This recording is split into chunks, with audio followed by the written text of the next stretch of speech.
Right, today we're going to plant some shallots. Now, like most onions, you can either grow them from seeds or you can grow them from bulbs. And if you go to your garden centre, either in the autumn or the spring, or look through your seed catalogues, you'll see these bulbs for sale.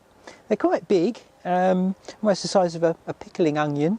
If you compare them to an onion set, a normal onion set, you can see that they're quite a size.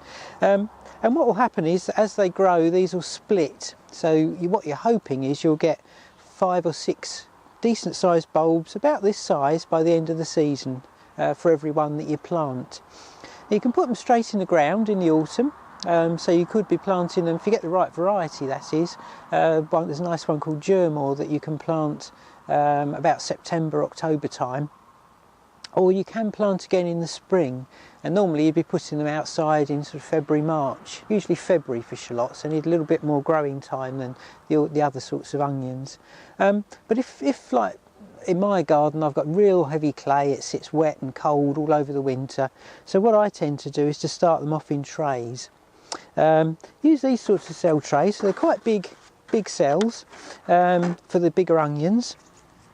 And you literally, very easy, just fill it with multi-purpose compost. Doesn't need anything special.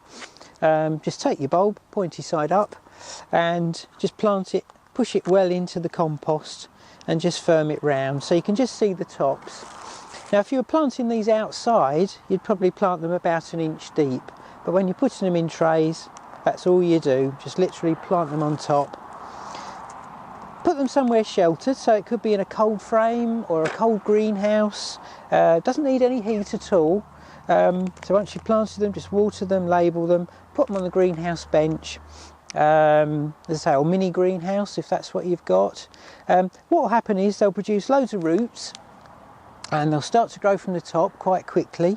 Now we're actually planting these in January now, so by the time we get to March, April time, hopefully even if you're on heavy soil, the weather will have improved, the soil will have drained and warmed up, and then these can be planted out, and you plant them about 6 inches apart in rows. I like to stagger them, so I plant in a row and then the next row goes in between the first, if you see what I mean, and that gives them a little bit more space, so about 6 inches apart.